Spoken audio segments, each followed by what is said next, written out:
오늘 말씀을 보게 되면 이제 엘리의 그 집안에 심판이 있을 것이다라는 어떤 예언, 아주 무시무시한 이야기를 하는 그 하나님의 심판 예언 장면과 또한 그것과는 아주 대조적으로 사무엘이라는 이 새로운 인물을 부르시는 이 장면이 나옵니다. 우리가 읽어서 잘 알지만요, 엘리와 또 엘리의 아들 홈리와 그 비느하스, 그 사람들의 죄악이 심하였죠. 약간은 좀 엉성할 수 있겠지만 또 약간은 다를 수 있겠지만 그 당시 엘리와 그 엘리의 아들들의 모습을 오늘날로 한번 옮겨보자면 아마 이렇지 않을까 싶습니다. 우리 한국을 대표하는 교회가 있습니다.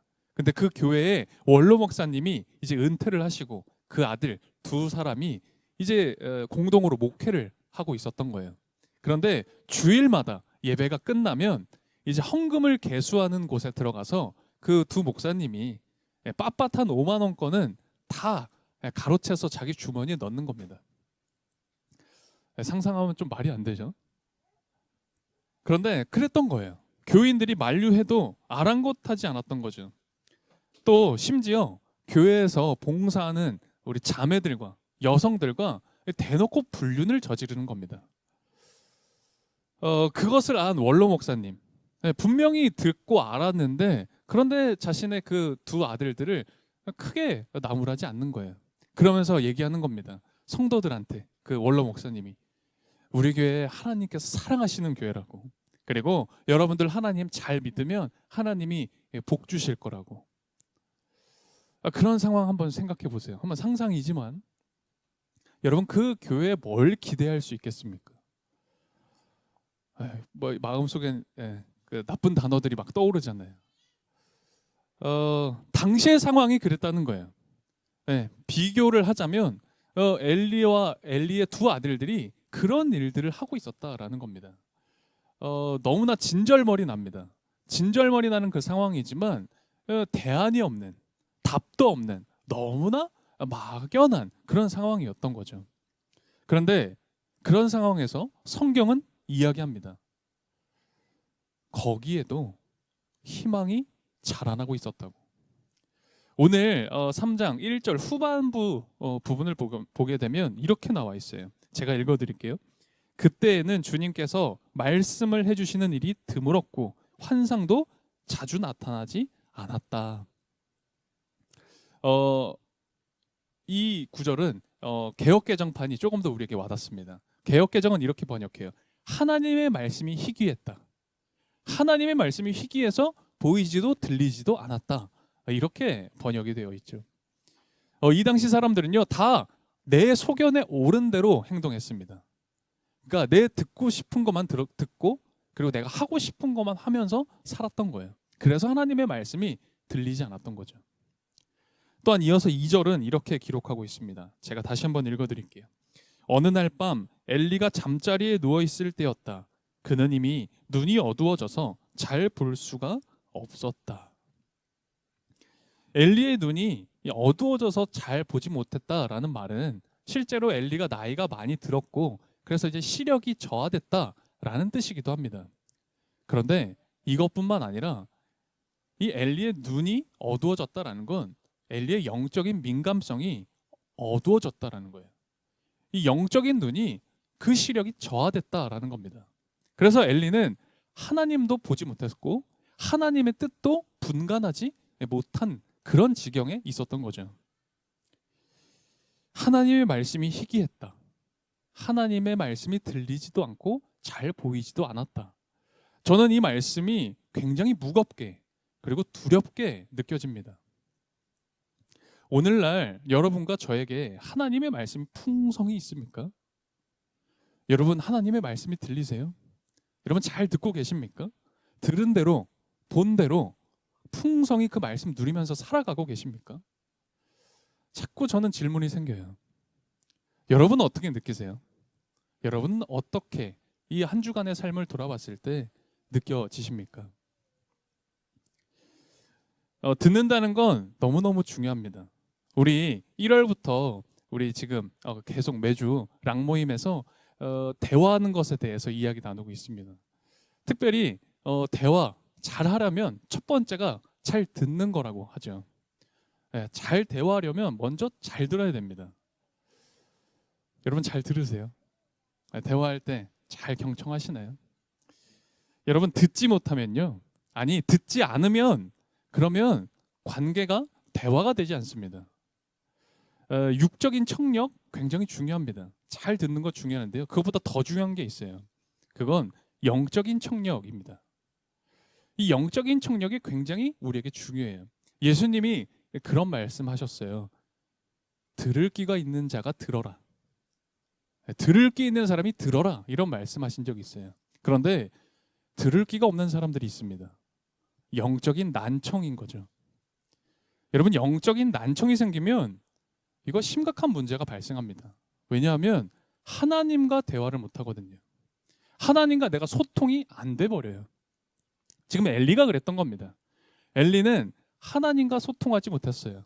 영적인 난청이 온 거죠. 왜 이런 영적인 난청이 왔던 걸까? 이어서 우리 3절과 4절을 한번 볼까요? 우리 3절, 4절 우리 한 목소리로 읽어보겠습니다. 사무엘은 하나님의 궤가 있는 주님의 성전에서 잠자리에 누워 있었다. 이른 새벽 하나님의 등불이 아직 환하게 밝아져 있을 때에 사무엘아 사무엘아 하고 부르셨다. 그는 제가 여기 있습니다 하고 대답하고서 아멘. 하나님이요 사무엘을 부르셨어요. 사무엘은 어땠죠? 하나님의 음성을 들었습니다. 듣죠. 사무엘은 근데 하나님이 부르셨다라고 생각하지 못했어요. 그래서 엘리 제사장이 나를 불렀구나 해서 이제 엘리한테 찾아가잖아요. 근데 엘리는 내가 부른 거 아니야. 다시 돌아가는 그 일을 3번이나 반복합니다. 근데 그 3번의 일이 벌어지는 동안 사무엘이 했던 이야기를 우리가 좀 의미심장하게 볼 필요가 있어요. 사무엘은 지금 뭐라 그러냐면 제가 여기 있습니다. 이게 사무엘의 답변이었죠. 제가 여기 있습니다. 오늘날 많은 사람이 제가 여기 있습니다 말하기를 꺼려하죠. 그냥 무리 속에서 익명의 누군가로 그냥 존재하면서 내가 여기 있습니다. 그렇게 책임지는 일을 싫어합니다. 요즘 우리가 다 그러죠. 그래서일까? 하나님의 부르심이 있는데도 그리고 하나님의 음성을 들었는데도 제가 여기 있습니다 말하기를 회피합니다. 혹시 여러분은 하나님의 음성을 듣고 계십니까? 하나님의 부르심을 여러분 들으셨습니까? 혹시 하나님의 부르심을 들었는데 내 삶의 자리에서 나를 부르시고 또 부르시고 계신데 그거 알지 못하고 살아가고 있는 건 아닌지, 혹은 여기가 하나님의 말씀이 있는 곳인가? 이게 하나님의 음성인 것은 아닐까? 다른 대상을 향해 달려가고 있는 건 아닌지. 만약 그렇다면 참 두려운 일이겠죠. 하지만 우리 하나님께서는요 절대 실패하지 않는 분이십니다. 하나님은 그 음성을 절대 포기하지 않으세요. 우리 이어서 10절과 11절 한번 볼까요? 우리 10절 11절도 한 목소리로 읽어보겠습니다. 그런 뒤에 주님께서 다시 찾아와 곁에 서서 조금 전처럼 사무엘아 사무엘아 하고 부르셨다. 사무엘은 말씀하십시오. 주님의 종이 듣고 있습니다 하고 대답하였다. 주님께서 사무엘에게 말씀하셨다. 내가 이제 이스라엘에서 어떤 일을 하려고 한다. 그것을 듣는 사람마다 무서워서 귀까지 멍멍해질 것이다. 아멘. 하나님이 사무엘을 3번이나 부르셨어요. 그런데도 계속 엘리를 찾아갔습니다. 엘리도 그때는 알았어요. 사무엘아, 하나님이 부르시는 것 같다. 알려주었고, 그래서 사무엘이 하나님의 음성을 듣고 반응하는 장면이죠. 잠자던 중에 그 음성을 들어서 엘리에게 가잖아요. 그러니까 잠자던 중에도 성실한 자세를 가지고 있던 그 사무엘, 칭찬받아 마땅하겠지만 그거보다 더 중요한 건 뭐냐면 하나님께서는 부르심을 절대 포기하지 않으신다라는 거예요. 하나님은 계속 그 음성으로 사무엘을 부르셨거든요. 마찬가지로 오늘 우리도 계속해서 포기하지 않고 여러분과 저를 부르고 계십니다. 우리도 이제 그 음성에 반응해야 될 때예요. 여러분, 드디어 하나님을 사무엘이 만납니다. 하나님의 음성을 듣고 하나님을 경험했던 것이죠. 근데 여기서 우리가 좀 주목해 봐야 할 것이 있습니다. 사무엘의 대답인데요. 사무엘이 처음에는요, 3번 동안은 뭐라고 해요? 제가 여기 있습니다. 그러면서 엘리야한테 달려갔었잖아요. 그런데 그 대답이 어떻게 바뀌죠? 말씀하십시오. 주님의 종이 듣고 있습니다. 제가 듣겠습니다. 말씀하십시오. 듣겠습니다. 대답이 바뀌어요. 여러분, 이 대답은요, 우리가 하는 이 신앙생활에 아주 중요한 것이 담겨져 있어요. 여러분, 듣는다는 게 뭡니까? 듣는 게 뭐죠? 이렇게 좀 설명해 볼 수 있을 것 같아요. 우리가 아이들한테 가끔 그렇게 얘기합니다. 야, 너 참 말을 잘 듣는구나. 네. 또 어떨 때는요, 야, 너 왜 이렇게 말을 안 들어? 참 말을 안 듣는 아이다 라고 할 때가 있습니다. 저도 아이들한테 많이 해요. 야, 너 왜 이렇게 말을 안 들어? 그렇게 많이 쓰는데요. 여러분, 왜 이렇게 말을 안 들어? 라고 할 때 의미가 뭐예요? 야, 너 여기 달팽이관에 지금 문제 있어? 고막에 문제 있는 거 왜 이렇게 말을 안 들어? 안 들려? 라는 뜻이 아니잖아요. 뭐예요? 듣기는 들어요. 그런데 어떻게 해요? 들은 대로 행동을 하지 않는 거예요. 실천을 하지 않는다고요. 순종을 하지 않아요. 그럴 때 우리가 말을 안 듣는다라고 표현하는 거죠. 여러분, 기독교는요, 듣는 종교입니다. 기독교는 듣는 종교라고요. 네, 하나님의 말씀을 듣는 겁니다. 들은 대로 순종하는 것. 그게 기독교예요. 그래서 우리 유명한 말씀이 있죠. 성경은 이렇게 증거합니다. 믿음은 들음에서 시작한다고. 그래서 하나님의 말씀을 듣고 그리고 그 들은 말씀에 순종하고 행동으로 나아가는 것. 그게 그리스도인이고 그게 여러분과 저의 태도인 거죠. 너무나 안타까운데 교회에서 가끔 그런 분들이 계세요. 나에게 좋게 들리는 말씀에는 순종하고요. 그리고 그 응당한 반응을 하시는데 좀 나를 불편하게 하는 말씀들도 있거든요. 영 내 마음에 들지 않는 말씀들도 사실은 있어요. 그럴 때는 그거 듣지 않는, 귀를 막는 분들도 계십니다. 여러분인데요, 그건 믿음 아니에요. 너무나 좀 냉정한 말이지만요, 여러분, 그건 믿음이 아니라고요. 오늘 우리가 사무엘상 말씀을 보고 있습니다. 그리고 여기에서 여러분들이 좋든 혹은 여러분의 마음이 불편하든 하나님의 말씀을 듣고 있죠. 오늘 우리가 들은 이 말씀에 순종으로 행동으로 나아가기를 그렇게 우리 고백하시기 바랍니다. 우리 마지막으로 15절 한번 다시 읽어보죠.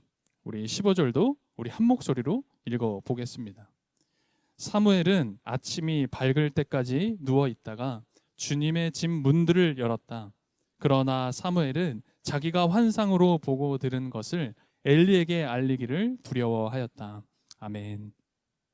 이제 하나님께서 사무엘에게 엘리를 심판하실 것이다 라는 말씀을 들었습니다. 그리고 다시 잠자리에 돌아가 누웠지만 이 사무엘은 잠에 들 수 없었던 거예요. 그리고 아침이 밝아서 누워 있다가 이젠 일어서서 주님의 집 문들을 열었다 라고 합니다.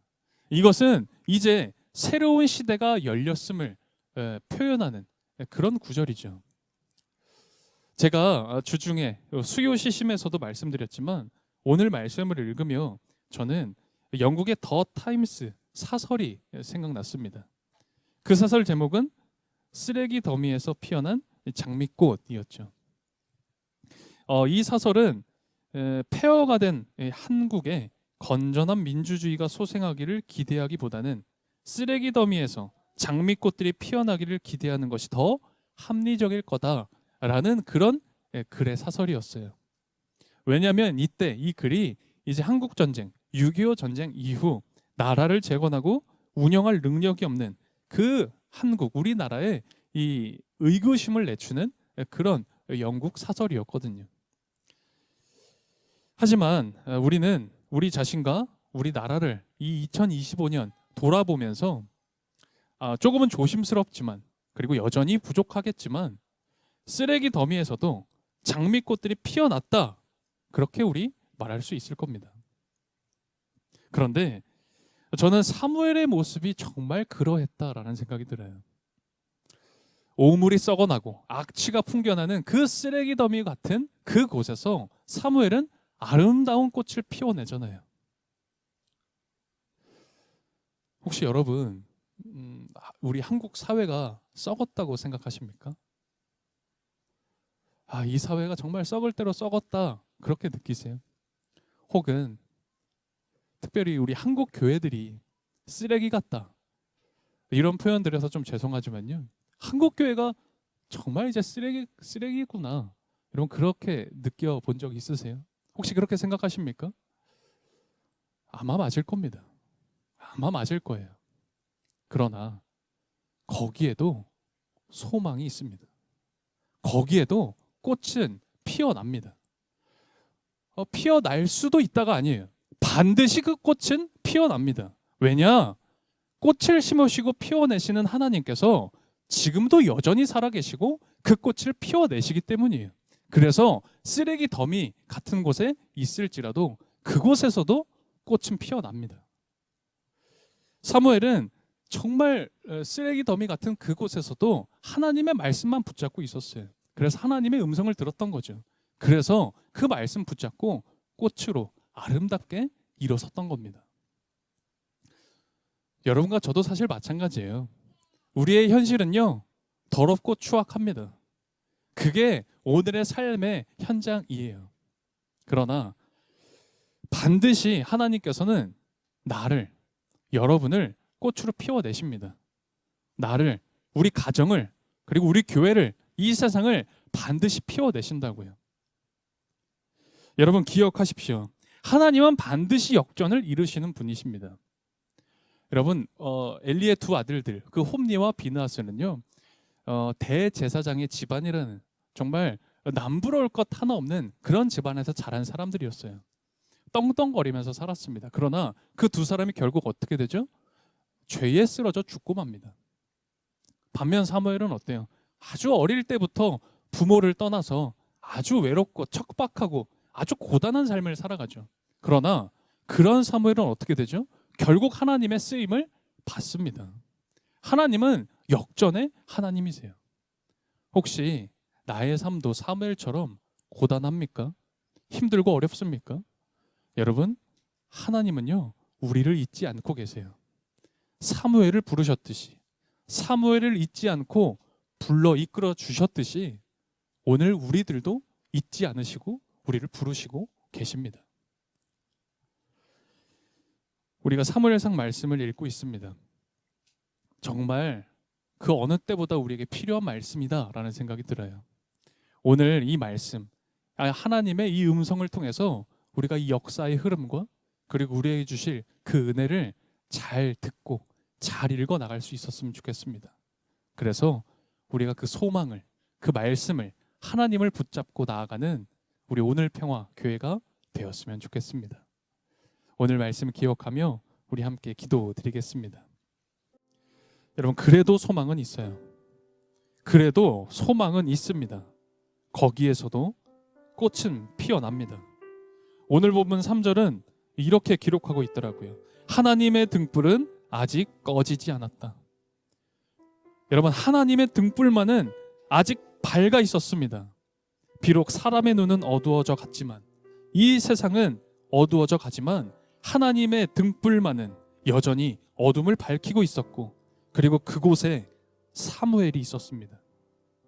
우리도 그곳에 선 사람들, 사무엘이 되길 이 시간 기도합시다. 주님은 잊지 않으셨습니다. 여러분과 저를 잊지 않고 계십니다. 그리고 오늘도 우리를 이 자리에 부르셨습니다. 그래서 소망이 있습니다. 우리 시간 같이 함께 기도드리겠습니다. 주님, 사무엘은 척박한 환경에서도 아름다운 믿음을 키워냅니다. 세상의 시끄러운 소리와 죄의 소음에서도 주님의 음성을 들었습니다. 우리의 삶 역시 그렇게 꽃 피워 가실 줄 믿으며 주님을 찬양합니다.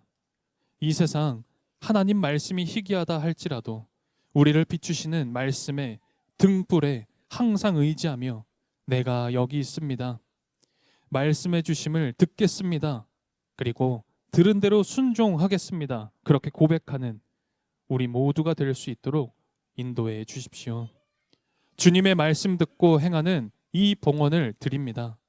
드린 손길 위에 축복하시며 주님의 집 문을 열었던 사무엘에게 임한 은총과 능력 우리에게 더해 주십시오. 이 봉헌이 사용되는 곳에 주님의 등불이 밝혀지기를 소망합니다. 예수 그리스도의 이름으로 기도드립니다. 아멘.